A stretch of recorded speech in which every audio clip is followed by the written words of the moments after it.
golayaasha dowladda, marti sharafta, fanaaniinta, saxaafadda iyo dhammaan ciidamada qalabka sida amnigeena sugaya iyo inta kale ee maanta martida noo ah dhammaantiin assalaamu calaykum waraxmatullaahi wabarakaatu. marka ugu horeysa waxaan halka tacsi uga dirayaa qarixii galabta ka dhacay magaalada muqdisho agagaarka baarlamaanka oo dad abriyaa ay ku geeriyoodeen, dhagarqabayaal aan dadka iyo dalka u naxayna ay geysteen. waxaan leenahay intii dhimatay ilaahay ha u naxariisto, inta dhaawacana ilaahay ha u boogadhayo. runtii caawa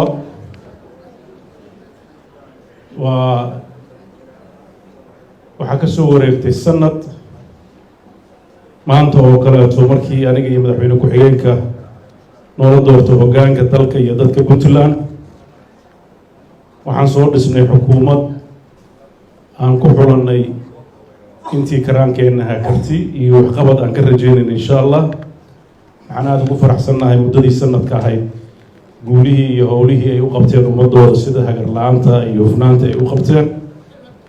waxaa iyadana haddii ilaahay idmo khudbadayda kadib halka laga soo jeedin doonaa, su-aalana laga weydiin doonaa qaybo ka mid ah wasaaradaha khaasatan eri dhinacyada aan ahamiyadda saarayn. runtii waxaan rabaa intaan khudbadda aan aada u dhexgelin dhowr qodob oo arrimaha caamka inaan saaro xoogga.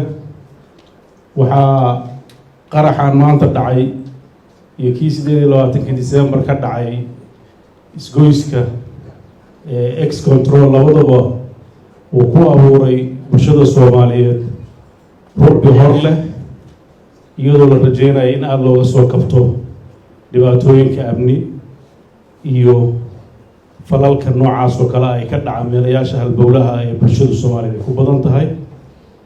marka lagu daro kii ka dhacay SYL iyo kan maanta dhacay, labadaba midna wuxuu u dhowaa madaxtooyada, midna wuxuu u dhowaa golihii baarlamaanka, labadii meelood oo dalka Soomaaliya dowladda federaalka looga talinayay. arrintaas runtii marka laga tago dadka wax gaareen waxay muujinaysaa amni xumo kusoo kordhaysa caasimadda Soomaaliya, taasoo astaan u ah qarannimada Soomaaliya.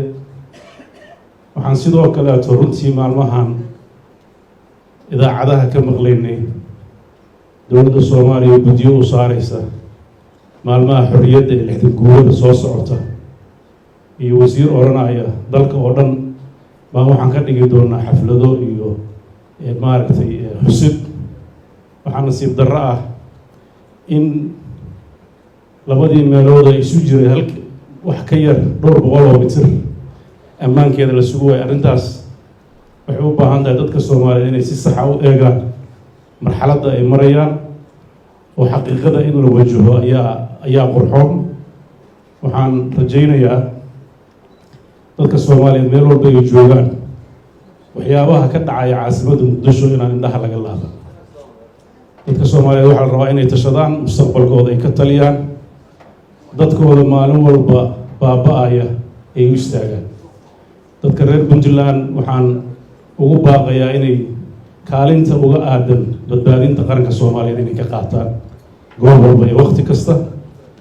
xaaladda ammaan darro waxay sii muujinaysaa weeqid ku socota qarannimadii Soomaaliya intii yareed ay leegleelayay.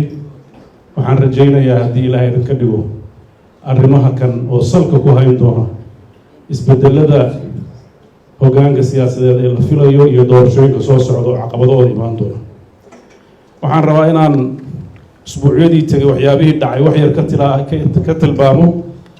waxaad ogtihiin baarlamaanka aqalka hoose iyo aqalka sare maalmihii u dambeysay waxaad maqlayseen waxay ansixinayaan xeerka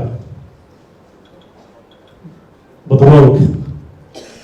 waxaan dowladda puntland haddaan nahay si cad oo dheer u sheegaynaa in arrintaas aqalka sare laga sixiyey iyo aqalka hoose la yidhaahda inay puntland qayb ka ahayd. waxaan ku ammaanayaa senatarada reer puntland ee markaa ku sugnaa inay shirki isaga baxeen markii la baal maray procedurkii iyo habraacii xeerarka lagu ansixin jiray. iyadoo dalkii aan aragno ammaan darrada ka jirta, iyadoo aan aragno siyaasadda iyo meesha ku socoto, haddana in adduunka la jaha wareeriyo oo la yidhaahdo dalku waa fiican yahay, dabaaldegyo iyo guddiyaashii baan qabanay, xeerarkii badroolka iyo dalka in ceelashiisa auction la geliyaa ayaan ka shaqaynaynaa. runtii wax isqaban kara ma aha, intaan in ka badanna kama sii aamusi karno khaladaadka socda ee jira. warqad rasmi ayay ka soo saari doontaa Puntland, laakiin waxaan caddaynaynaa shirkii May ee halka la isugu yimid madaxda dowladaha federaalka xubnaha ka iyo dowladda federaalka, waxyaabaha ugu weyn oo shirkaas uu la burburay waxaa kow ka ahaa sharciyada masiiriga ah ee dastuurku uu dhigayo in laga wada tashado, in la geliyo wada tashi sax ah oo dhab ah, oo ugu horeysa hanaanka siyaasadeed ee dalku aadayo, hanaanka amniga loo sugayo, hanaanka khayraadka dalka loo qaybsanayo, iyo dhammaan sidii dalka loo xasilin lahaa. runtii xukuumadda hadda maanta joogto way ka gaabsatay intaas oo dhan, waanay ka dhaga adeegtay runtii waxyaabihii iyo talooyinkii caalamkuna siinayay, siyaasiyiinta dowladaha xubnaha ka ah badankoodana ay siinayeen.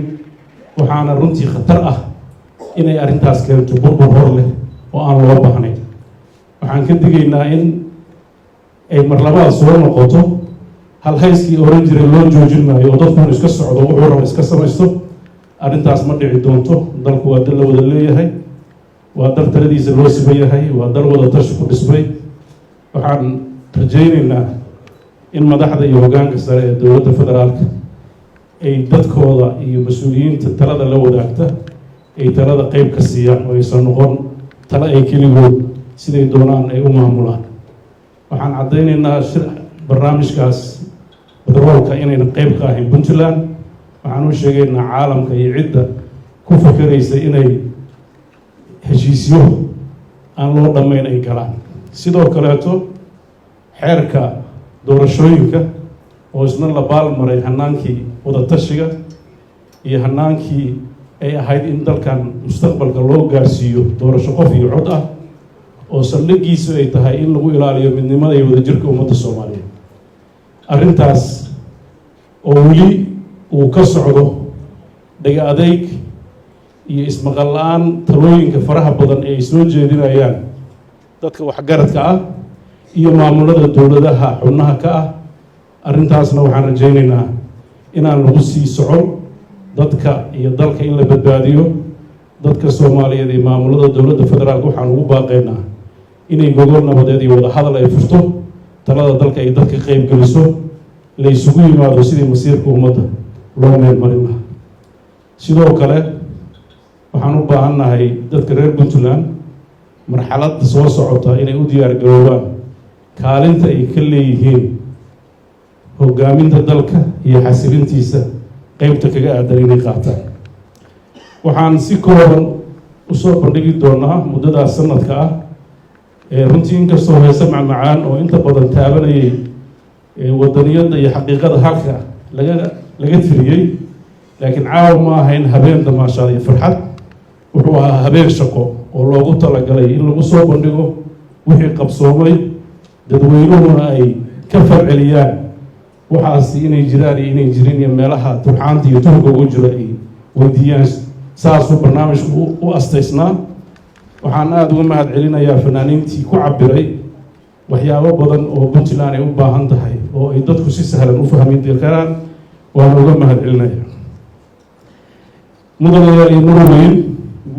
bilowgii xukuumaddan cusub waxay dejisay barnaamij siyaasadeed oo waafaqsan xaaladda dhaqan dhaqaale iyo tan amni ee ka jirta Puntland, taasoo godhin looga dhigay 866 hawl shaqeed ee xukuumadda lagu doortay. iyadoo lagu falanqeeyey shirkii jihaynta siyaasadeed ee xukuumadda ee bishii March 2019. shirkaas waxaa lagu diyaariyey qorshe sanadeed leh halbeeg iyo ujeedooyin cayiman.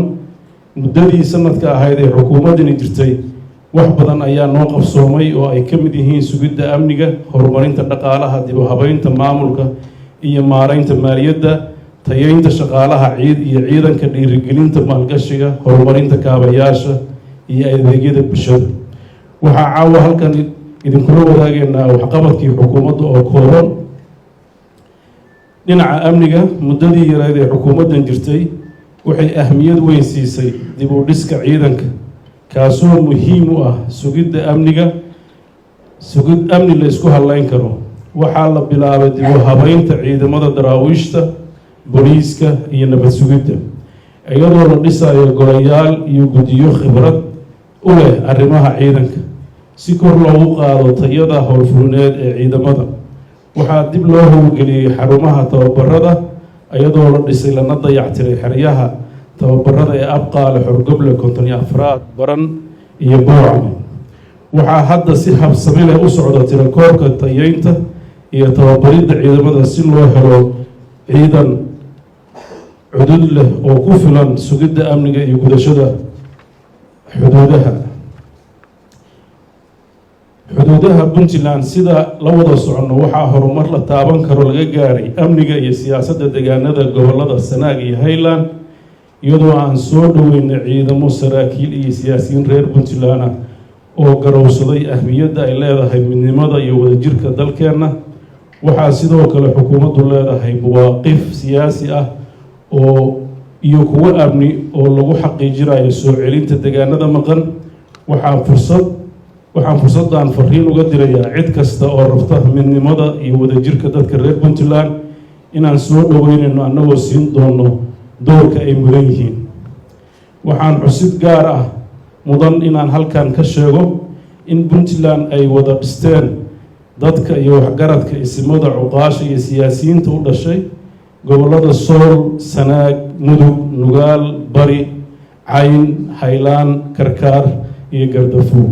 sidaa daraaddeed waxaa waajib ku ah inay wada ilaashadaan midnimada iyo wada lahaanshaha Puntland.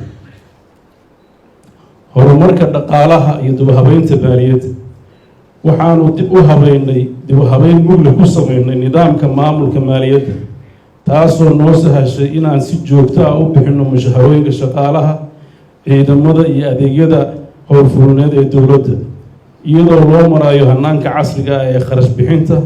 dhammaan shaqaalaha rayidka waxaa mushaharooyinkooda loo sii mariyaa akoon xisaabeed u gaar ah. waxaa sidoo kale dhowaan la soo gabagabayn doonaa hirgelinta hab xisaabeedka ciidanka. waxaan dejinay miisaaniyad sanadka 2020 taasoo lagu saleeyay dakhliga la filayo iyo daraska deeqaha caalamiga ah. waxaa xusid mudan in habkii miisaaniyadda 2020 ay ka duwanay qaabkii hore loo diyaarin jiray, iyadoo dhammaan qoondooyinka deeqaha iyo mashaariicda horumareed lagu daray miisaaniyadda. waxaa sidoo kale lagu daray qoondo miisaaniyad oo u gaar ah horumarinta kaabayaasha dhaqaalaha, amniga, dhallinyarada, haweenka iyo adeegyada aasaasiga oo horey ugu jirjirno oo 13%. waxaa dib u habeyn iyo tayeyn lagu sameeyey nidaamka dakhli ururinta, iyadoo xoogga la saari doono dardargelinta howlaha canshuuraha beriga, kastamka iyo abuuridda ilo dakhli oo cusub. si loo xaqiijiyo adeega garoomada diyaaradaha Boosaaso iyo Garowe, waxaa dowladda is-afgarad la gashay 2 shirkadood oo caalami ah oo ballaarin ku samayn doona dhismaha 2 garoon. waxaana sidoo kale xusid mudan in Puntland ka bilowdeen duulimaadyo caalami ah, taasoo sahashay isku socodka dadka iyo gudaha iyo dibadda, waxayna saameyn ku yeelatay kororka dhaqaalaha. waxaana sidoo kale la dhagax dhigay dhismaha cusub ee garoonka Gaalkacyo. waxaa sahan xog ururina lagu sameeyey wadooyinka roobabka ay waxyeeleeyeen ee wadada Garowe Boosaaso, Garowe Laascaanood, kuwaasoo aan muddo dheer dayactir lagu sameyn. si wadooyinkaas wax looga qabto, waxaa shirkadda CCECC lagula heshiiyey dayactirka wadooyinkaas, waxaana ka helnay kaalmo dhaqaale oo dhan 2 milyan dowladda Imaaraadka. inkastoo dhaqaalahaasi aysan ku filnayn shaqada la qabanayo, dowladdu waxay miisaaniyadda ugu dartay qoondo miisaaniyad oo dheeri ah. waxaana haatan la bilaabay wejigii koowaad ee dayactirka wadada Garowe Boosaaso, iyadoo ay xigi doonto wejiga labaad ee wadada Garowe Laascaanood. wadada Garowe Gaalkacyo oo horey heshiiskii lagu dayactirayay u fashilmay, waxaa dowladdu intii lagu guda jiray sanadka 2019 ay ku guuleysatay in dib loo soo nooleeyo laguna wareejiyo hay-ad laguna wareejiyo midowda yurub iyo hay-adaha cusub iyaga oo midowda yurub iyo bangiga horumarinta africa u qoondeeyeen dhaqaalo kor u dhaafaya 20 milyan marka mashruucaas la isku daro oo laba weji kale ah waxaa la bixin doonaa qandaraaska dayactirka wadada bilowga sanadkan qaybta hore waxay dowladdu bixinaysaa kharashaadkii dayactirka wadada lixsinka ee 35 kilomitir dherarkeedu yahay oo lixsin ah waxaa guul ku dhammaaday dhismaha 13 kilomitir oo wadooyin laami ah oo qayb ka ah horumarinta qaybaha ka mid ah degmooyinka Puntland waxaa si gaar ah uga faa'iideystay magaalooyinka Garowe, Qardho, Boosaaso, Jariban, Gaalkacyo, Galdogob iyo Buurtille dhismaha wajiga labaad ee dekedda Garacad ayaa maraya meel wanaagsan ilaa iyo 128 mitir ayaa gudaha loo galay taasoo ka dhigan in marka la gaaro 300 mitir gudaha badda ay suuro galayso inay ku sixrin karaan doonyo iyo maraakiib nooca dhexe ah mashruuca dhismaha degmada Garacad ee dekedda Garacad ayaa muhiimad gaar u leh kobaca dhaqaalaha waxaa la daahfuray 3 mashruuc oo waaweyn oo ugu muhiimsan horumarinta kuwaasoo inta badan lagu soo koobay filimkii halka aad ka dheegateen sidoo kaleeto waxaa Puntland ay qabatay sida loo socota shirkii maalgashiga ee 2000 iyo September 2019 kaasoo inta badan ay ka soo qaybgaleen 130 shirkadood oo lacag 400 milyan ka badan ay ku deeqeen runtii waxyaabaha u qabsoobay dowladdan aad bay u fara badan yihiin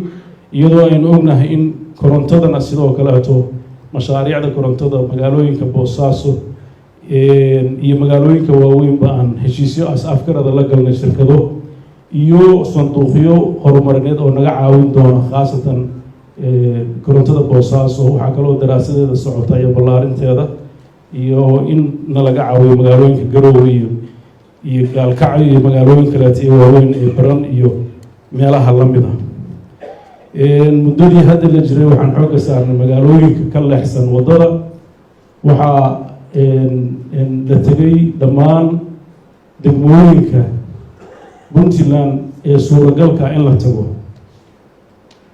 marka laga reebo dhowr magaalo oo Laascaanood iyo Xudun ay ka mid tahay inta kale deegaanada Boocame Buuhoodle iyo dhammaan deegaanada Sanaag oo dhan wasiirada iyo dowladdu intooda badan safar ay ku mareen ay ugu xoog warxaarayeen xaaladda dhabta ay jirto waxaa koroc ku dhacay dhoofka xoolaha oo runtii suuqyo cusub oo hore nooga xirnaa oo suuq imaaraadka uu ka mid yahay lagu guulaystay waxaa kaloo lagu qabtay shir aad u weyn oo Somali Fishery Forum oo ay ka soo qayb galeen wadamo aad u fara badan iyo dad 350 qof oo ka kala yimid Soomaaliya iyo dibadda ay ka qayb galeen si ay horumarkaas qayb uga qaataan horumarinta siyaasadda iyo maamul wanaagga ayaa iyadana qayb ka mid ah waxyaabihii la qabtay waxaa la dardargeliyay baahinta maamulka iyadoo la dhisay golayaasha deegaanka 8 degmo sarana loo qaaday ka qaybgalka haweenka ee qaybaha kale ee bulshada waxaa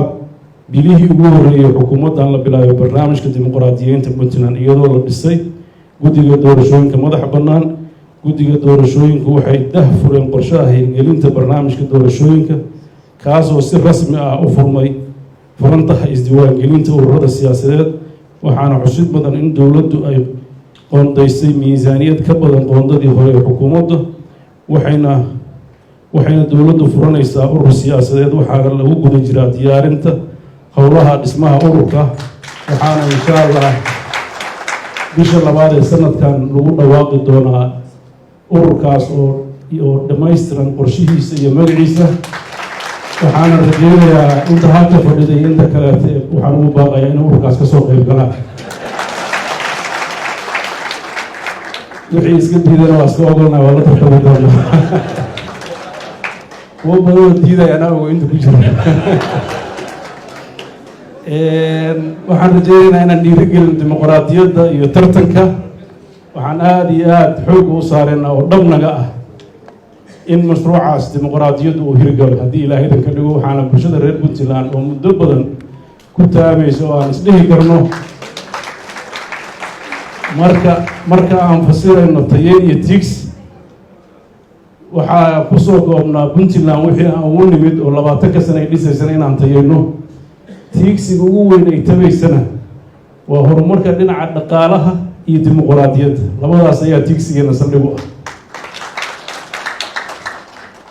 waxaa xusid mudan in lagu guuleystay dadaal dheer la geliyey kadib in dib loo furay maxadka tababarka shaqaalaha dowladda dib u furidda maxadkaas waxa uu muhiimad gaar u leeyahay tayeynta iyo sare u qaadidda aqoonta iyo xirfadda shaqaalaha dowladda inta lagu guda jiray sanadka 2009 waxaa fursad tababaro ah helay shaqaale ka mid ah qaybaha kala duwan ee hay-adaha dowladda si loo xaqiijiyo tayada garoomada kubadda cagta loona casriyeeyo waxaa dayactir iyo casriyeyn lagu sameeyey garoomada kubadda cagta oo weli socda garoowe gaalkacyo boosaaso aan rajeynayna inay dhowaan sanadkan inta lagu jiro ay wada hirgalaan magaalooyinka kaleeto ee qorshaha ku jirana in xoogga la saari doono inagoo ka duwanayna siyaasadda xukuumadda ee ku aadan horumarinta arrimaha dhallinyarada waxay xukuumaddu dadaal ugu jirtaa samaynta sanduuq horumarineed ee dhallinyarada kaas oo siyaasaddiisu iyo xeerarkiisa lagu maamuli lahaa hadda gacanta lagu hayo tani waxay qayb ka tahay dadaal shaqo abuur ah oo lagu garab gelayo dhallinyarada reer Puntland waxaa xirfado kala duwan lagu tababaray dhalinyaro gaaraysa 1700 muddadii sanadka ahayd oo dhammaan gobolada Puntland ah kuwaas oo qayb ka mid ah lagu taageeray dhaqaale iyo ay ku abuurtaan ganacsi yar yar tayeynta adeegyada bulshada waxay runtii aad wasaaradda waxbarashada ay kor u qaaday dhismaha fasalada dhismaha iskuulada kordhinta ka qaybgalka tacliinta da'yarta ah siinta dadka danyarta ah deeqo waxbarasho oo gudaha ah iyo iyadoo kor loo qaaday tirada waxbarashada dibadda heshay inkastoo caqabad aad u fara badan ay Puntland ka soo wajaheen wada shaqaynta dowladda federaalka oo runtii caqabad ku noqotay meeshay garab istaag u noqon lahayd horumarka federaalka inay mararka qaarkood ay ugu yimaadaan caqabado suuragal ka dhigi waaya in da'yarta reer Puntland fursado waxbarasho ay heli waayaan laakiin taasi ma caajis gelin wasaaradda waxay ku guuleysatay heshiisyo gaar ah inay la soo gasho wadamada qaybtood waxaan rajaynaynaa inta dhiban in ay haad u dhacaan dhinaca caafimaadka sidoo kaleeto waxyaabo badan baa laga qabtay adeegyadii baa kor loo qaaday dadka adeegyada ka faa'iideysta sidaad filimka ku arkayseen oo 700 iyo xogaa ahaan jira wuxuu marayaa 1 milyan iyo siyaado qof waxay taas muujinaysaa in goobo fara badan oo aan hore loo gaari jirin la gaaray la kordhiyey baraha caafimaadka iyo meelaha laga helo adeegyada caafimaadka sidoo kalena waxaan waqti gelinay dadka caafimaadkooda halka looga qaban waayo inaan u sahalno u fududayno wadamada ay tagaan waxaan hadda ku guuleysanay dalka India waxaan sidoo kale wada hadal la wadnaa dalka Turkiga iyo dalal kaleeto si dalal meelaha hadda caafimaadka loo aado ay dadku u sahlanaato fiisaha iyo dalku galka si ay u tagaan haddii Ilaahay ka dhigo caqabadahaasna aan suulin intii karaankeenna dhinaca biyaha runtii muddadii hadda xukuumaddan jirto waxaa la hirgeliyay 10 ceel waxaa muddo dhow noo qorshaysan in 20 ceel biyood oo kaleeto la furiyo Soomaaliya waxay qaadatay sidoo kale arrimaha federaalka Soomaaliya waxay qaadatay nidaamka federaalka waxaana sabab ah dastuurka qabyada ah waxaana qorshuhu ahaa in la dhammaystiro ilaa 2020 waxa laga hadlaa in la dhammaystiro waxaa muuqata inuu noqdo mashruuc aan dhammaanayn Puntland waxay cadeynaysaa haddaba in aysan ku qanacsanayn nidaamka dib u eegista dastuurka oo ay ahayd inuu ku salaysnaado wada tashi iyo wada xaajood siyaasadeed oo loo dhanyahay aanan fursad la siin dowladaha xubnaha ka ah dowladda federaalka ah in ay ka wada hadlaan qodobada masiiriga ah ee u baahan in siyaasad ahaan looga heshiiyo runtii waxay dowladda federaalka iska indhatiraysaa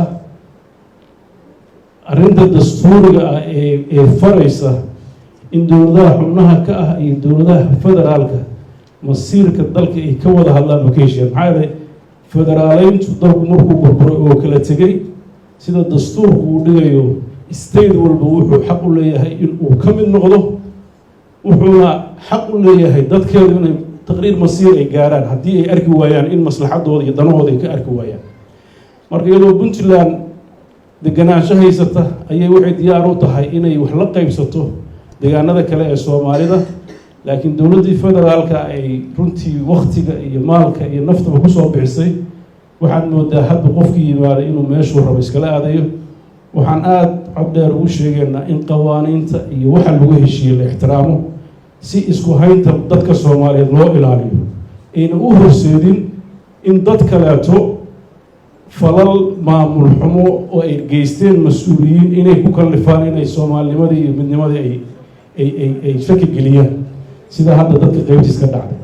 waxaan rajaynaynaa puntland inay taas noqon doonin, laakiin waxaan rajaynaynaa in la saxo dadka mar walba hayo oo ay noqoto waxa uu ugu sareeyo sharciga oo lagu kala dambaynayo aysan noqon aragtida siyaasadeed iyo qofka madaxda markaa joogo. sidoo kaleeto lagama qaybgelin ergadii matalaysay dowladaha xubnaha kaha ee qeybta ka noqon lahayd guddiga madaxa bannaan ee dib u eegista iyo hirgelinta dastuurka. sida dastuurku dhigayo xubnaha ee shanta ah waxaa wehelin doona xubin dowladaha xubnaha ka ah. marka iyadoo aanan qodobkaas la buuxin dib u eegidda la sameeyo waxay noqonaysaa mid aan sharci ku dhisnayn. in dowladda federaalka iyadoo aan laga heshin qodobada sida nidaamka doorashada, khayraad qaybsiga la meelmariyey sharciyo aan ku salaysnayn mabaadi'da federaaliga ah oo iyadana caqabad ku noqon doonto wadajirka iyo wada socodka dowladda soomaaliyeed. puntland waxay caddaynaysaa inay qeyb ka ahayn sharci aan lagala tashan isla mar ahaantaasna saameyn masiirka dadka reer puntland. waxaa tusaale fiican u ah shuruucdii dhinaca maaliyadda ee muddo dheer laysku hayay. ugu dambeyn shirkii ka dhacay magaalada garowe ay isugu yimaadeen dowladaha xubnaha ka iyo dowladda federaalka ah oo khuburada dowlad kasta ay meeshaas timid. wixii lagu heshiiyey dowladda puntland si cad ayay u taageersantay. wixii heshiis aan ka galnay waan taageersan, laakiin wixii aanan heshiis laga gelin waa arrin aan ka fiirsanayno oo waktigeeda markii layska afgarto heshiis laga gaari doono. qodob aan lagu heshiin iyo qof aan ogolaansho laga helin layskuma dhaqi doono. marka arrintaas runtii cod dheer baan ku tilmaamaynaa. puntland waxay xalka u aragtaa wada hadal, in madaxda dowladda federaalka iyo dowladda xubnaha ka ay ka wada hadal dhab ah ka yeeshaan arrimaha masiiriga ee taagan. soomaaliya waxaa ka soo daashay isjiijiid siyaasadeed oo aan miro dhal ahayn. puntland waxay mar kasta caddaynaysaa in wada tashigu ay noqdaan kuwa wax kastoo baxaan, laakiin aysan noqon fursad sawir lagu wada galo. puntland waxay diyaar u tahay in aan martigelinno shirweyne wada tashi ah oo madaxda labada heer ee kaga wada hadlaan kagana tashadaan arrimaha muhiimka u ah dowlad dhiska soomaaliya, gaar ahaan doorashooyinka qorshaysan 2020, dhammaystirka dastuurka, qaybsiga khayraadka iyo deeqaha caalamiga. waxaan dhammaan ugu baaqaynaa dowladaha xubnaha ka ee dowladda federaalka inay puntland diyaar u tahay in ay martigeliso. waxaan kaloo diyaar u nahay meel kastoo kaloo lagu qabanayo inaan ka qayb galno haddii wada hadal dhab ah oo saxa u jiro oo laysugu wada imaanayo. arrintaas runtii dowladda puntland waxay muujinaysaa inay diyaar u tahay kaalinta ay leedahay inay qaadato. waxaan ugu baaqaynaa dowladda federaalka ah in ay qorshihii siyaasadeed ee sanadkii ugu dambeeyey dalka ay ku hogaaminaysay wax ka beddesho, inuu caqliga taliyo, in muddada hartay cimri taga ceeb laguma soo ootiyaa la yidhi aysan ceeb ku dhammaysan. marka waxaan rajaynaynaa inay wada hadalka iyo wada tashiga uu noqdo waddada saxda ah ee lagu gaari karo is-afgarad buuxda oo dalkan samata bixiya. puntland sidoo kale waxay wajahaysaa caqabado soo jireena ugu horeeyaan la dagaalanka argagixisada ku dhuumaaleysanaya buuraha galgalo iyo calbari, isku dheelitirn la-aanta dakhliga iyo kharashka dowladda si ay u gudato waajibaadkeeda dastuuriga ah, shaqo la-aanta baahsan ee dhalinyarada. arrimahaas oo dhan waa caqabadaha u waaweyn ee marxaladda soo socota puntland ay wajihi doonto. waxaan ugu baaqayaa bulshada reer puntland iyadoo kaashanaysa cid kalla ah in ay caqabadaha hortaagan ee xagga amniga ah ay ka gudubto, iskuna tashato. waxyaabaha xukuumaddan ay ku naaloonayso ama tiigsanayso waxa weeye in ay isbarbar wado arrimaha amniga, arrimaha horumarinta, arrimaha kobaca dhaqaalaha iyo arrimaha dimuqraadiyeynta inay noqdaan kuwo mar wada fula aysan noqon kuwo la kala sugo. waqti dheer ayay puntland ku qaadatay intii ay rajaynaysay inay marxaladaha qaybtood ka gudubto si ay marxalado cusub u bilowdo. aragtidaas aragti ka duwan ayay xukuumaddan qaadatay oo ah inay si midaysan u wada qabato. waxaan runtii sidoo kaleeto muddadaa sanadka ah oo golaha xukuumadda waxqabadkeeda aan soo sheegay barbar socday waxqabadka golaha baarlamaanka oo aan rajaynaya isagana inuu markiisa sheegi doono maadaama ay tahay dastuuriyan hay-ad gaar ah oo madax bannaan inkastoo anigu aan ahay xubinta ugu sarreysa dowladda puntland oo afkoodan ku hadli karo. waxaan uga mahad celinayaa muddadii sanadka ahayd inay shuruuc badan oo dalka wax ku ool u ah inay fuliyeen, in ay shuruuc badan ay dib u eegis ku sameeyeen, inay runtii wax aanan baarlamaanka federaalka uusan qaban oo ay qirayaan idaacadaha iyo bulshadoo dhan inay xilliga ay shaqeynayaan maana xilliga kaleeto ay kormeer ku tagaan dhammaan hay-adaha dowladda. waxaad arkayseen guddiyo kala duwan ee boosaaso marayay ilaa iyo garacad kuwa maalin dhowe tegayay magaalooyinka ugu fogfog ilaa iyo buuhooda baran iyo bari qeybaheeda dhan gardafuul. runtii golahan baarlamaanka waa golo dhalinyaro oo firfircoon, waxay kulli dul istaageen shaqooyinka ka socday iyagoo dadka betelaya soo qaadaya codkooda. waxay si habsamiya ugu soo gudbiyaan dowladdu. waxay dowladdu ku darsataa qorshe howleedka ay markaa gacanta ku hayso. wixii qabsoomay waan ku faraxsannahay, waxa qabyada ah waan u taagannahay haddii ilaahay idmo. wixii u baahan wada tashi waxaan diyaar u nahay inaan dadka soomaaliyeed iyo dadka reer puntland la wadaagno. marka aan ka hadleyno waxqabadkeenna macnaheedu maaha dhaliil inaysan jirin. dhaliilo fara badan oo duruufuhu qaarna keeneen, qaarna bini aadan baa nahay khaladaad naga dhacay keeneen, intaba way jiri karaan. waxaanse u dayeynaa dadweynuhu maadaama xisbiye aysan jirin dhaliila oo maaragtay mucaarad ah, dadweynahan u dayeynaa dhaliishooda. waa dhici kartaa mararka qaarkood dowladdan in lagu xanto dhaliisha ma ogola, laakiin waxaan idiin sheegaynaa dhaliisha aad baan u ogolnahay constructiveka. waxaa la rabaa inay dadka isaga khaldamin maadaama muddo dheer dowlad la-aan jirin. ilaalinta sharciga dowladeed iyo dhaliilidda xukuumadda farqi baa u dhexeeya. marka waxaa dhici karta mararka qaarkood xeerar iyo sharciyo aan la fulin jirin inaan anagu practice garayn way dhici karta. marka naftirkeedu waxay ka mid tahay tayeynta sharciga aynu baraynaa. naftirkeeda tayeynta dalkay ka mid tahay. haddii qof xadgudtay uu sharcigu qabto ma aha wax kale. marka tayeyntu meelo badan bay geli doontaa, shaqaalaha iyo ciidanka keliya maaha. marka dadweynaha ruuxaddooda in la toosiyo u baahan yihin.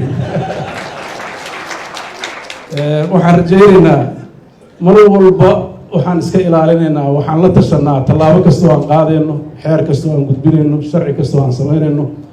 runtii la taliyaal sharci baan leenahay. dowladdu la taliyaal aada u fara badan baa beryahan la shaqeeya oo qeybo kala duwan ah. waxaan aada ugu dadaalnaa inaan daldalool qaanuuniga aana laga soo gelin haddii ilahay. aada baan uga dhiifoonnahay taas.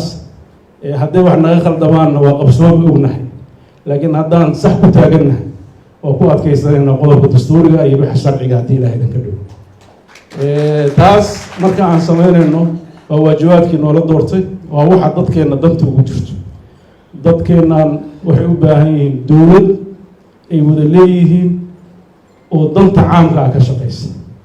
wada lahaanshaha mararka qaarkood waxaan arkaa dad si khaldan u fahmaya. waxaa marar qaarkood i yimaada dad iweydiinaya dimaan aysan xaq u lahayn oo markaad u diidid la yirahdana waxay leeyahay soo dowladda ma wadalihin. hadda dowladda haddaan leena dowladda shuruuci nidaam ku dhisan tahay ma misaga kaa xantoobiyaa waxaa meesha yaala ya. marka taas nafsirkeedu waxay ka mid tahay caqabadaha aan la kulanno maalin kasta. runtii waan dareensannahay oo dadku waa dadkeenni, duruufo dheer bay soo mareen. habkii dowladnimo oo muddo badan la ilaaway oo siyaabo kaleeto xaal mastuur oo duruufuhu keeneen oo aanan ku runtii waktigeediis aan ku dhaliilayn ayaa jiray. laakiin maanta fursad baan haysanaa aan sixi karno wixii naga khaldanaa si tartiib ah. marka waxaan rajaynayaa sixidda wixii suuragal ah inaan laysku nicin, wixii aan suuragal ahayn waktiga aan u daynaynaa ama sanadaha hadda ma ansixi doono ama cidda naga dambaysa ansixayso, laakiin wixii markaas aan u aragno inaan ansixi karno waxaan aada ugu dadaalaynaa inaan ilaalino.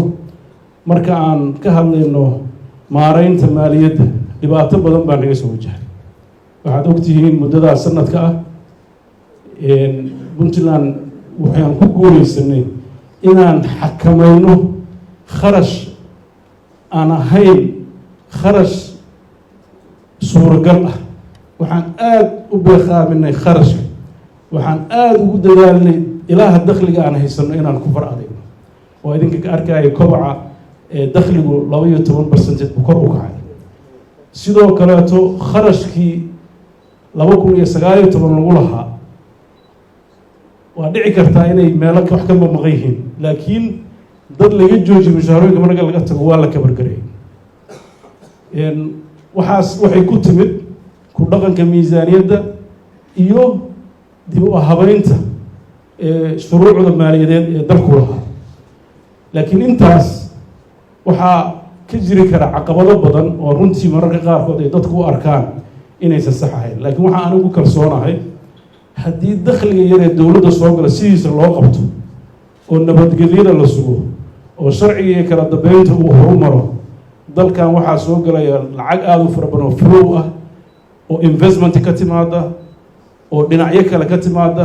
waxaan runtii aada ugu faraxsannahay dhammaan hay-adaha iyo dalalka puntland deeqaha siiyey 2019 waxay kulligood noogu wada hambaleeyeen sida loo hufan ee loo maamulay.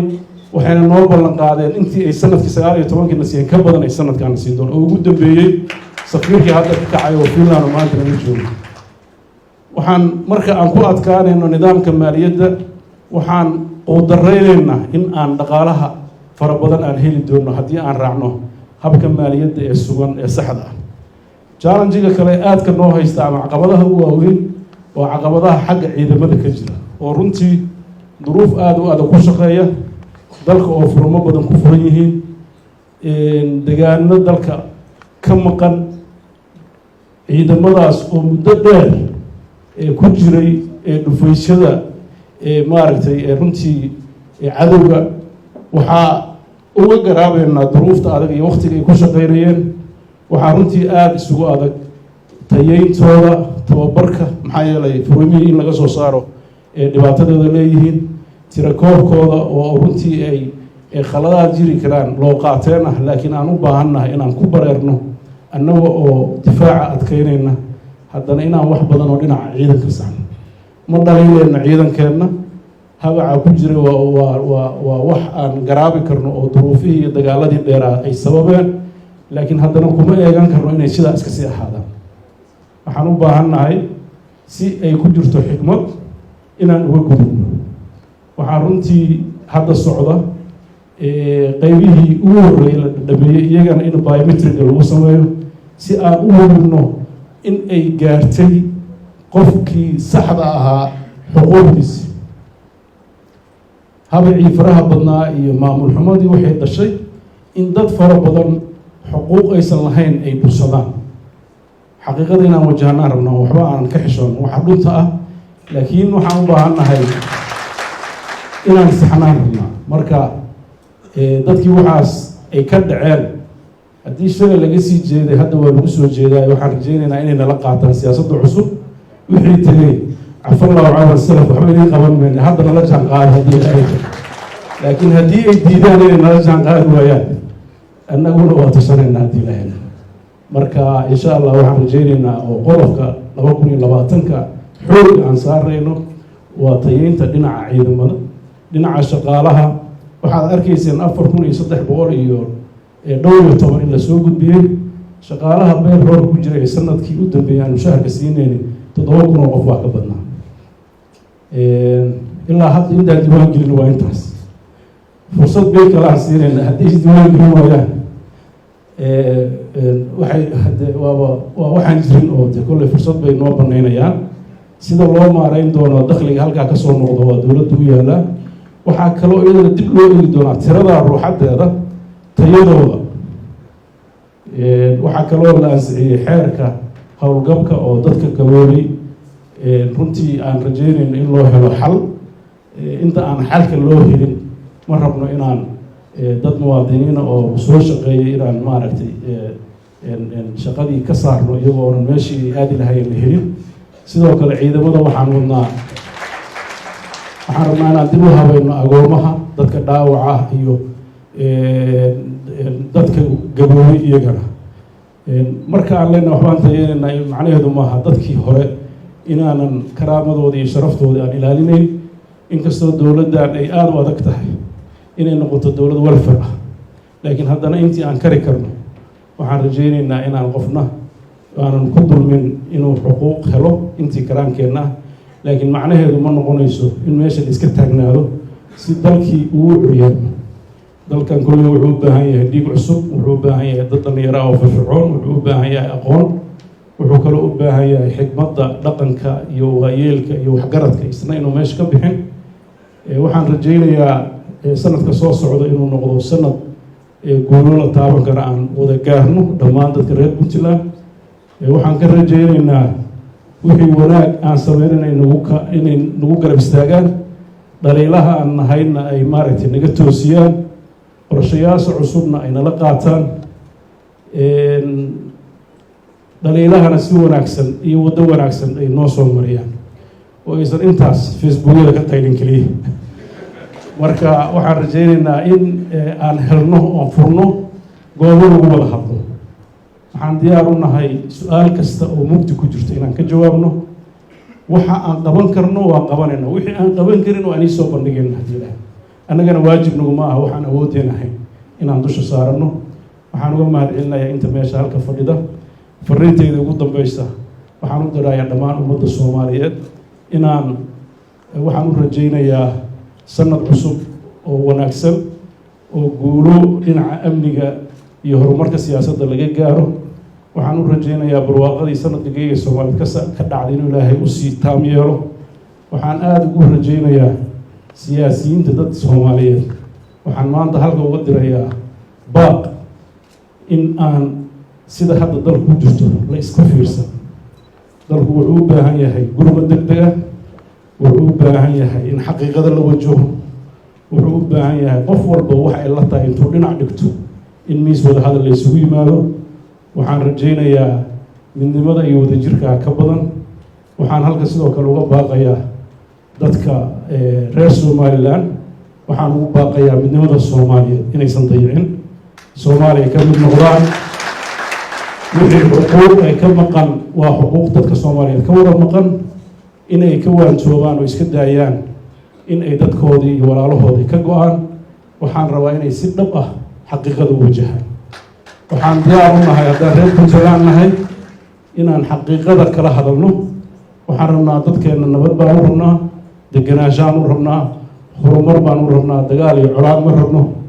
xuquuqda dadkan ay leeyihiinna waxaa la rabaa si midaysan in looga shaqeeyo. waan ku kalsoonahay maalintay doonto ha noqotee inay Hargeysa iyo Garowe isku mid noqon doonaan, dar wada jirana ay noqon doonaan. Soomaaliya inteeda kaleetana ay midnimo iyo dowladnimo ay ku waari doonto. in la kala tabto oo la kala cawdo waa wax dow ah, laakiin waxaa la rabaa in la isqaanciyo oo la wada hadlo.